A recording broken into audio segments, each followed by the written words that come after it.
Assalamualaikum, Cikgu. Waalaikumsalam. Ya. Baik, terima kasih Cikgu kerana sekali lagi bersama dalam rancangan dialog. Apa pun sebenarnya Datuk Seri Sekolah Kebangsaan Taman Putra Perdana Cikgu suka minggu lalu dan sekarang Cikgu kegagalan saya sifatkan pada PBS, sistem PBS yang lama disebabkan kurangnya pemahaman di kalangan guru-guru sendiri, mungkin pegawai-pegawai di PPD, di pihak jabatan, malah segelintir di pihak kementerian yang gagal menterjemahkan sistem PBS itu sendiri. Komen Cikgu? Okey. Sebenarnya apabila sesuatu falsafah itu dibina, dia perlu diterjemahkan apabila kita melaksanakan. Dan untuk menterjemahkan ni, suatu penurunan penantaran daripada kementerian ke peringkat sekolah, terdapat beberapa level-level yang perlu dilalui. Contohnya seperti jurulatih utama turun kepada negeri, daerah dan sekolah. Seharusnya jurulatih utama dia menerima sesuatu perkara dan dia menghadamkannya hingga ke peringkat pelaksanaan. Kerana mereka menjadi frontliner yang bakal menerangkan, yang bakal membimbing sekolah-sekolah agar mereka dapat menuju ke arah yang sama. Namun demikian, berdasarkan pengalaman kami, perkara tersebut dirasakan kurang berlaku. Yang ini mungkin ramai yang tidak setuju, tetapi berdasarkan pertanyaan yang kami terima menunjukkan bahawa proses penantaran ini mungkin perlu diperbaiki agar apa sebenarnya yang dihasratkan itu dapat difahami dan dapat dijalankan dengan betul seperti apa yang dihasilkan oleh kementerian. Okey, jadi Cikgu, bermula 1 April ini penambahbaikan PBS akan dilaksanakan dan saya melihat sekali lagi pihak kementerian terpaksa turun ke lapangan untuk memberikan penerangan. Jadi penerangan yang bagaimana, yang guru-guru ada lebih kurang 14,000 guru-guru di satu Malaysia ni yang mahukan daripada pihak kementerian. Hello, Cikgu. Saya kurang dengar tadi. Okey. Cikgu, selepas ini bermula 1 April pihak kementerian akan turun ke padang sekali lagi untuk memberikan penerangan tentang penambahbaikan yang telah pun dirancangkan dan pelaksanaan pencerahan atau penerangan yang bagaimana guru-guru mahukan daripada pihak kementerian. Sebagaimana yang saya sebutkan tadi, dia perlu menghadamkan apa yang diterima agar dia kelihatan lebih relevan dan lebih realistik untuk dilaksanakan di peringkat sekolah. Kerana di sekolah mereka akan mentafsir perkara yang berbeza-beza sekiranya apa yang diterima itu kurang jelas. Sebagai satu contoh, banyak perkara dari segi istilah-istilah baru yang diperkenalkan, sebenarnya itu bukan istilah baru, dia merupakan istilah lama. Tetapi apabila mereka salah tafsir, maka mereka menganggap bahawa sesuatu perkara itu hanya wujud dengan adanya PBS.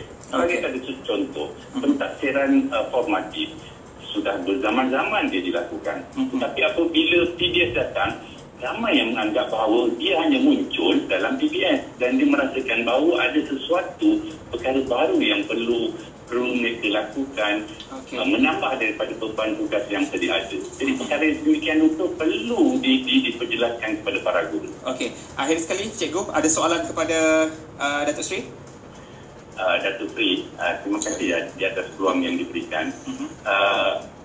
Bukan soalan tetapi harapan. Silakan. Apabila kita mengurangkan sehingga 80% sebagaimana yang Datuk Seri sebutkan, kadang-kadang terdapat beberapa perkara yang tersembunyi di sebalik perkara itu. Saya mengambil satu contoh. Apabila kita menanda markah tadi secara offline, tetapi ada ketikanya kementerian akan meminta untuk data-data tadi dihantar ke kementerian untuk dianalisis. Perkara ini saya rasa memang perlu kerana untuk melihat arah ada tuju hasrat yang nak dicapai sama ada menuju ataupun tidak. Sebab itu, berkemungkinan besar sebagai satu contoh, aplikasi lain NKRA apabila mereka memerlukan data-data bagaimanakah prestasi pelajar pada masa ini, diharapkan perkara kedua iaitu selepas membuat key-in pada secara offline, tidak perlu lagi menghantar secara online kepada kementerian. Dan diharapkan pelbagai aplikasi yang mengharapkan perkara ini dapat disatukan agar hanya satu entry saja yang dilakukan oleh para guru. Dengan itu diharapkan dapat mengurangkan beban penggeranian para guru. Dan saya juga mengambil kesempatan ucapkan terima kasih kerana mengurangkan bebanan daripada segi pengfailan yang saya rasa ramai yang memperdagangkannya. Namun demikian, saya cukup menarik perhatian tadi itu. Saya rasa gagasan tadi itu memasukkan SPTDS. Dia tidak minta memasukkan PDS. Kalau kita lihat tajuk dia lah. Tetapi saya perhatikan isi dalam tu dia bercampur aduk antara SPDS dengan PBS. Jadi itu harapan saya dan juga saya rasa harapan sebahagian daripada warga sendiri. Baik, terima kasih banyak cikgu. Okey, itu dia Cikgu Syukrimin. Sebentar tadi mungkin respon bila mana Cikgu Syukrimin juga memberikan harapan supaya saya juga melihat bahawa ada tugas berganda juga di situ dari segi offline datanya, kemudian kena entry data secara online juga masih berlaku. Tak ada berlaku, cuma Cikgu Syukrimin tadi mengatakan bahawa ada yang tersembunyi. Okey.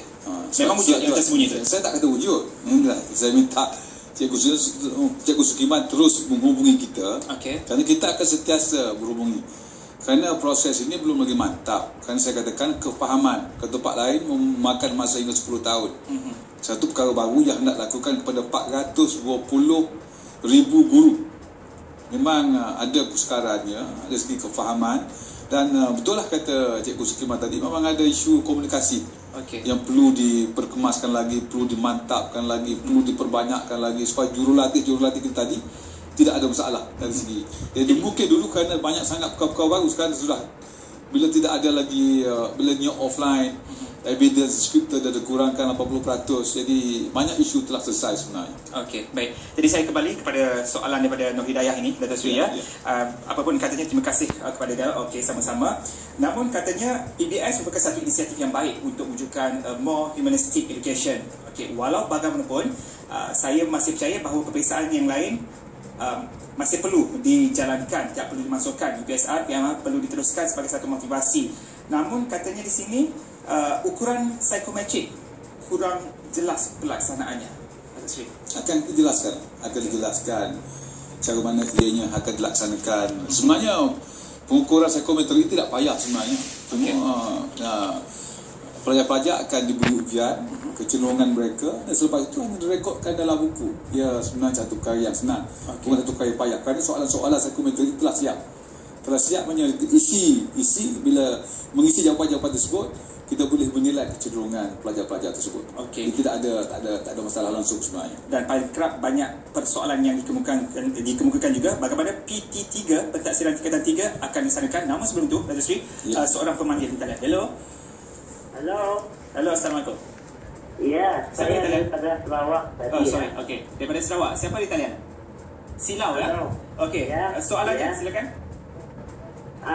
Soalan saya macam ni, sebab saya ikut PBS ini ini saya tidak ada sulit lah bagi anak-anak pelajar sekarang. Kalau kita banding dengan murid yang ada peperiksaan setiap apa nama dia. Okey, itu saja ya. Jadi kita tengok, sebab saya pernah tanya seorang cikgu, jadi dia kata memang pelajaran tentang BBS ini tidak berapa standard lah bagi murid-murid. Kalau BBS ini, kalau dia punya cikgu tu tolong murid itu, dia akan beri dia dapat berkah yang tinggi. Itu yang kita tidak puas hati dengan BBS ini. Terima kasih. Kita nak penjelasan yang lebih mendalam lagi daripada pihak kementerian. Okey, baik, terima kasih ya. Puan Silau sebentar tadi mengaitkan bahawa PBS ni tak ada standard. Saya nak kaitkan juga bahawa low quality Malaysian education yang sebenarnya disiarkan semalam dalam Malaysia Insider, adakah sememangnya tak ada standard? Mungkin untuk menjawab persoalan daripada Puan Silau dan juga kenyataan daripada World Bank ekonomi sini, Dato' Sri. Dua perkara. Ini yang dikatakan oleh World Bank ini ialah PISA rating kita. pemeriksaan atau pentarafan PISA di sekolah-sekolah. Memang dikatakan betul kerana ini peringkat pertama. Ini dilaksanakan semasa kita baru nak melaksanakan PBS. Kerana PISA rating ni bergantung di atas satunya mata pelajaran matematik dan keduanya adalah pemikiran aras tinggi. Kedua-duanya dah beri penekanan dalam PBS. Kita baru bermula sebenarnya. InsyaAllah selepas pada ni, lepas kita dah pastikan subjek STEM, sains, teknologi, engineering dan matematik diberi penekanan dalam sistem baru PBS dan juga pemikiran aras tinggi diberi penekanan, insya-Allah dia akan bertambah baik. Itu memang itu kita dah dalam kita membuat kajian ataupun blueprint kita, plan pembangunan pendidikan Malaysia PPM, kita beri dirafat berapa memang rating kita rendah. Bukan kata kita nafikan, tak perlu nafikan. Sebab itulah kita membuat penambahbaikan agar kita boleh menjadi lebih baik. Jadi adalah sekarang tidak adil untuk masyarakat menilai bahawa PBS ini tidak standard, pendek kata gagal. Jadi mungkin bagus juga soalan tadi sebenarnya. Soalan daripada sahabat itu bagus. Kerana itu kita boleh beri penjelasan bahawa bukan tidak ada peperiksaan, bukan tidak ada pentafsiran peringkat sekolah, ada. Bukan tidak ada pentafsiran langsung. Kerana di sekolah boleh ada dua pentafsiran di sini untuk PBS ni. Satu pentafsiran di peringkat sekolah, satu lagi pentafsiran di peringkat pusat. Cuma pentafsiran di peringkat pusat hanya untuk darjah 6 dan tingkatan 5 saja. Yang tingkatan 3 tak ada. Lepas masuk selepas UPSR, tingkatan 1 dipanggil PT1, pentafsiran tingkatan 1. Dia ada PT2, pentafsiran tingkatan 2. PT3, pentafsiran tingkatan 3, PT4, pentafsiran tingkatan 4, lepas tu SPM. Dan pentafsiran ini memang kita pastikan ianya mengikut jadual spesifikasi ujian yang akan katakanlah untuk tingkatan 3. Jadual spesifikasi ujian ini akan dilihat, dimonitor oleh lembaga peperiksaan sendiri yang melihat aras kesukaran. Katakanlah soalan-soalan untuk tingkatan 3. Ada yang bentuknya senang, ada yang bentuknya sederhana, akan diberi ada satu bank soalan yang akan diberi oleh lembaga peperiksaan. Satunya bentuk senang, satunya bentuk sederhana, satu bentuk susah. Jadi sekolah-sekolah diminta untuk memilih 1/3 yang senang, 1/3 yang susah, 1/3 yang susah dilaksanakan di peringkat sekolah. Tapi bank ni datang daripada lembaga peperiksaan. Satu lagi jadual spesifikasi yang perlu ialah cakupan content ataupun kalau tak faham tu ialah representativeness of the content. Ini bahasa Malaysia tadi. Mungkin kita akan ulas sekejap lagi dengan lebih terperinci mengenai perkara ini, Datuk Seri. Sebelum itu lagi ramai juga pada malam ini, Datuk Seri, saya melihat mereka yang memberikan komen seolah-olah baling batu tapi sembunyi tangan kerana tak mahu mendedahkan wajah sebenar mereka. Kan apa ini soalan lagi adakah Datuk mendengar keluhan guru? Mengapa guru yang memperjuangkan isu PBS ni ditukar serta-merta? Itu kita biarkan dahulu kerana Datuk Seri telah pun menjawab tadi. Guru-guru tak ditukarkan serta-merta walaupun mengkritik tentang PBS. Jadi saudara, jangan ke mana-mana, teruskan bersama kami untuk tempoh 15 minit terakhir sekejap lagi. Jangan ke mana-mana.